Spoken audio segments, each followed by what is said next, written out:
Usted en su libro también menciona el tema de Taiwán, que fue clave para la industrialización de China.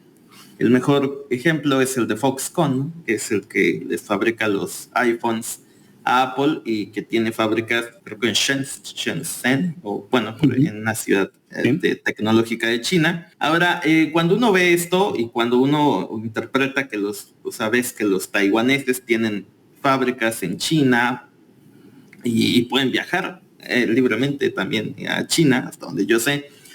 ¿Cómo entender esto que se nos vende en Occidente, que es China quiere hacerle la guerra a Taiwán, China quiere invadir Taiwán?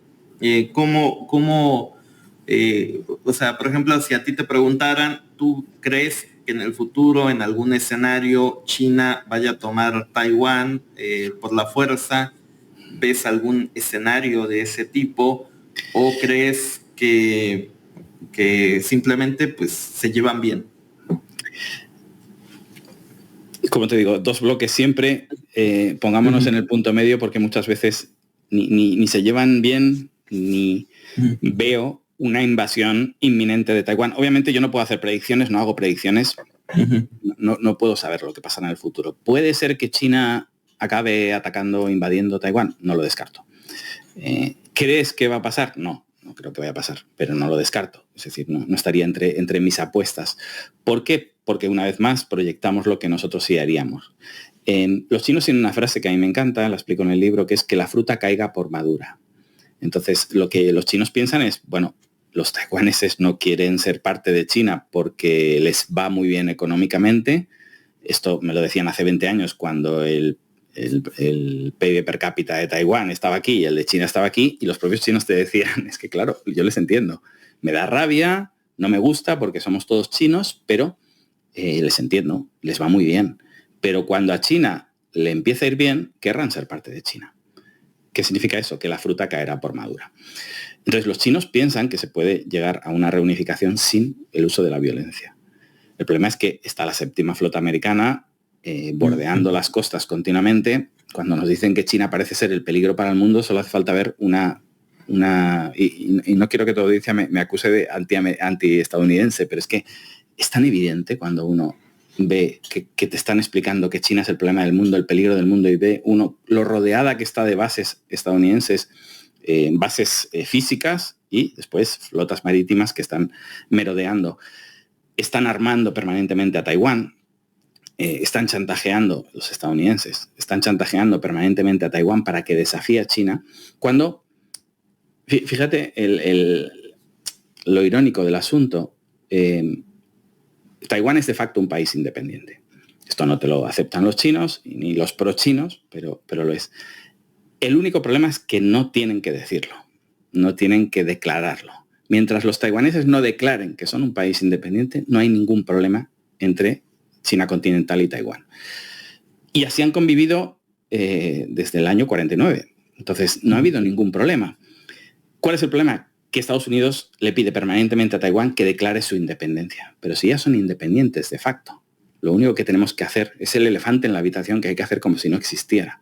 Y taiwaneses y chinos están encantados con ese statu quo. Al único que no parece sentarle bien es a Estados Unidos, que quiere provocar una guerra, ¿no? Algo parecido, salvando las distancias, con lo que ha pasado con Ucrania. Entonces, es muy compleja la situación de Taiwán, porque por un lado sabe que China tarde o temprano va a abalanzarse sobre ellos, y por otro lado la fuerza defensiva que tienen la tienen que negociar con un tipo que les dice continuamente que desafíen a China. Por tanto, la situación de los taiwaneses es tremendamente incómoda. Pero sabemos cómo termina esta película. O sea, solo hay una solución posible, y es la integración de Taiwán dentro de China. A mí me sabe muy mal por los taiwaneses que no lo quieran, porque yo adoro Taiwán, es uno de mis lugares favoritos en el mundo. Soy tan pro-chino como pro-taiwanés, pero es que es evidente, ellos mismos, la mitad de los taiwaneses, yo creo que el 100% lo admiten, solamente que hay un 50% que lo quiere alargar todo lo que pueda. Bueno, pues se alargará un poquito más. Antes de que se nos acabe el tiempo, te quería preguntar, obviamente, del tema de lo que ocurre actualmente, este choque entre China y Estados Unidos. Se habla mucho de la trampa de Tucídides, de que es este ascenso de la potencia emergente y la potencia hegemónica en declive, y pues de que pues esta guerra comercial que lanzó Donald Trump contra los propios chinos, ¿cómo se ve desde allá, desde China? ¿Qué tanto les está afectando? ¿Tú ves algún escenario de esta guerra, porque siempre las guerras comerciales después tienden a volverse guerras de verdad, si vemos la historia? ¿Tú ves algún escenario de que esta tensión entre China y Estados Unidos en algún momento se salga de control, o que pueda afectar pues a los extranjeros, ¿no?, que viven ahí en China? ¿Cómo lo ves? Es complicado. Como te digo, no puedo hacer predicciones. No podemos saber dónde nos puede llevar esto.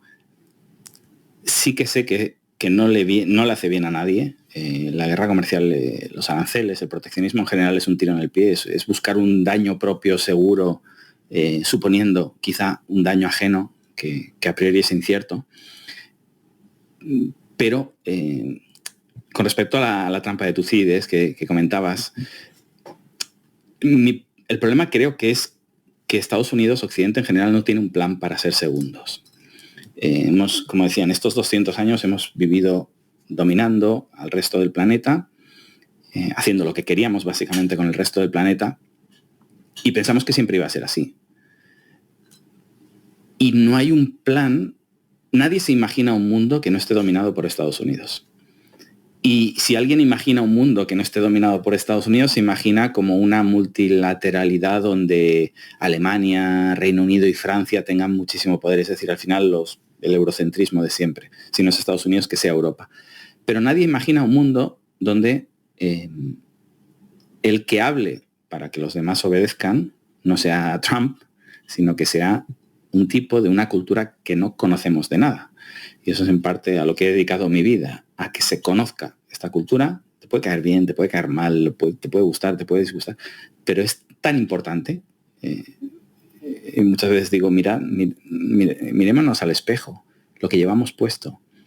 Todo lo que llevas puesto es chino, tu celular es chino y tu próximo coche será chino, ¿no? Esto es una frase que digo en el libro. Todo lo que llevas puesto, me refiero a ropa, al pasado, ¿no? A esas chinos que trabajaban por un bol de arroz. Eso es el pasado. Todo lo que llevas hoy, el celular, es la tecnología en la que China ya lidera. Eso es el presente. Y tu coche eléctrico, que es el futuro. Pasado, presente y futuro están en esa frase, ¿no? El problema es que no estamos preparados para ello, porque nos han contado permanentemente que China se hunde. Porque China se hunde todas las semanas, o va a atacar Taiwán y son malísimos, o va a implosionar porque la gente odia a su gobierno. Nos están permanentemente contando tantas mentiras que pensamos que, bueno, es algo temporal esto de los chinos, pero caerán por su propio peso. Y cada vez la burbuja hay que alimentarla con más desinformación, porque cada vez más vemos, ostras, pero si son tan pobres, ¿por qué compran nuestros equipos de fútbol? Hombre, pero si son tan pobres, ¿por qué nuestras universidades están llenas de chinos? Pero si son tan pobres, ¿por qué Vancouver o California está repleta de real estate comprado por chinos? Pero si son tan pobres, y entonces hay otra explicación que te dan los del otro lado, y no, es que es el gobierno el que es rico. No, caballero. Los niños que vienen a estudiar en las mejores universidades, en las más caras, si tu universidad no está repleta de estudiantes chinos, es que no es suficientemente buena. Las que están repletas de chinos, esos son personas que no tienen nada que ver con el gobierno chino. La empresa que ha hecho tambalearse a Wall Street y provocó la mayor caída de Nvidia, la mayor caída de la historia de la bolsa, es una startup que no ha recibido ni un centavo del gobierno chino. Que no nos cuenten historias con los planes quinquenales y con la organización del partido y no sé qué más. Ha sido una startup china con unos cuantos niños que estaban desarrollando, niños, lo digo con todo el respeto del mundo, pero para que la gente me entienda, chavales como los que pueda haber en México o en cualquier lugar de nuestros países, que han desarrollado una app, o en este caso una tecnología, una IA, que ha hecho tiritar a Wall Street. Lo sorprendente es que caiga la bolsa porque esto sea una sorpresa. Lo sorprendente es que sorprenda. Es decir, ¿qué pensábamos que estaban haciendo los chinos? Con todas las señales que vemos permanentemente, si es que las vemos, claro, si es que no nos las oculta nuestra prensa, con todas las señales que vemos permanentemente, ¿cómo podemos pensar como decían muchos expertos cuando me hacían un plano de las mejores IAs del momento, las más user-friendly, las más no sé qué, eran todas estadounidenses. Me he peleado durante meses con todos los expertos en inteligencia artificial diciendo, estas no son las mejores IAs o las que están tecnológicamente más avanzadas. Estas son las mejores IAs estadounidenses. Por favor, colocad esa palabra ahí porque estáis desinformando sobre lo que sucede en el mundo. Los chinos están investigando por su cuenta. Lo que pasa es que para vosotros los chinos nunca existen hasta que nos arrasan.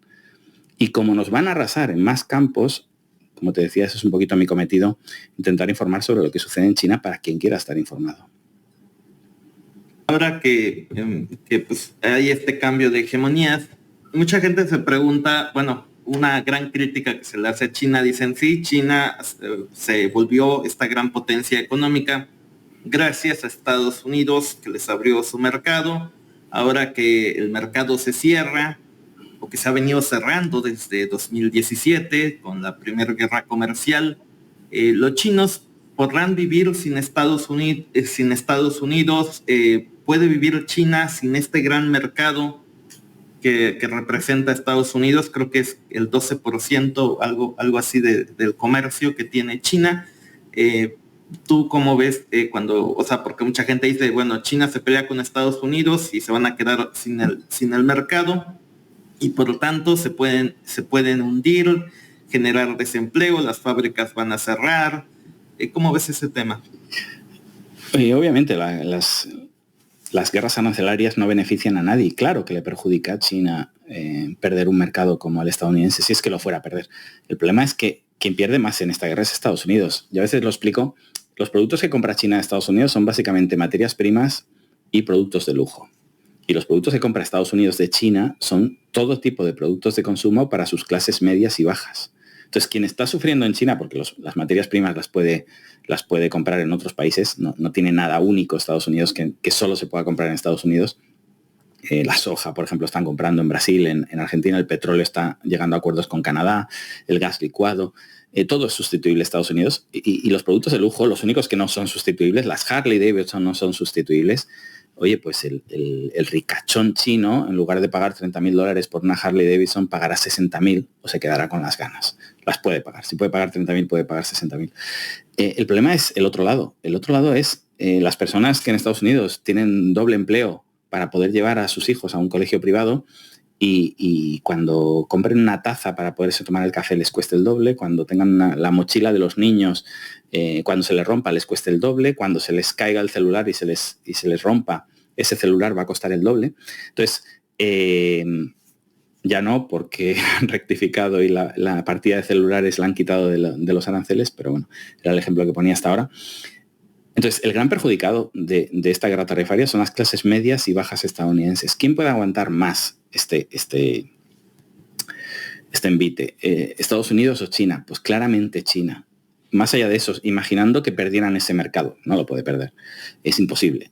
A nadie le interesa que se pierda. Son los dos mayores socios comerciales del planeta. A ninguno de ellos les interesa que al otro le vaya mal. Al contrario de lo que hacemos habitualmente los aficionados, que es colocarnos la camiseta del equipo de fútbol y animar a uno y parece que queremos que el otro pierda. A Estados Unidos le va a ir mejor si a China le va bien, y a China le va a ir mejor si a Estados Unidos le va bien. Vivimos en un mundo donde todos comerciamos con todos. Es ilógico pensar en una guerra en términos de odios. No tiene ningún sentido. Entonces, bueno, un poquito contestando a la pregunta es eso, ¿no? Claro que está sufriendo China, pero bueno, también ha diversificado lo suficiente su público en Latinoamérica, en África, en Asia, Asia en los dos vertientes, tanto en sureste asiático como en centro Asia, ex repúblicas soviéticas. Entonces, obviamente, el mercado estadounidense es insustituible, es muy fuerte, es el mayor mercado, pero si no queda otra, si no quieren comprar tus productos, si quieren cobrarle el doble a sus propios ciudadanos por los productos, pues tendrás que buscar dónde venderlos, no queda otra. Se adaptarán, los chinos siempre se adaptan. En la primera guerra tarifaria enviábamos los productos por Vietnam, por Camboya, por Tailandia, para que llegaran a Estados Unidos con otra documentación. Buscaremos una solución. Después se fueron a México a poner sus fábricas, como has mencionado tú antes. Los chinos están acostumbrados a lidiar con el gobierno de una forma muy inteligente, que es evitándolo. Lo llevan 40 años haciendo en su propio país. Yo muchas veces digo, la diferencia entre los chinos y los occidentales es que los occidentales ven un tronco en la carretera y se chocan con el coche hasta que consiguen romperlo y cruzarlo. Ese tronco es la política. El chino lo que hace, ve un tronco en la carretera, se sale de la carretera, lo evita y continúa. No se pelea con los políticos un chino. Y no se ha peleado jamás con los políticos chinos, no se va a pelear con los estadounidenses.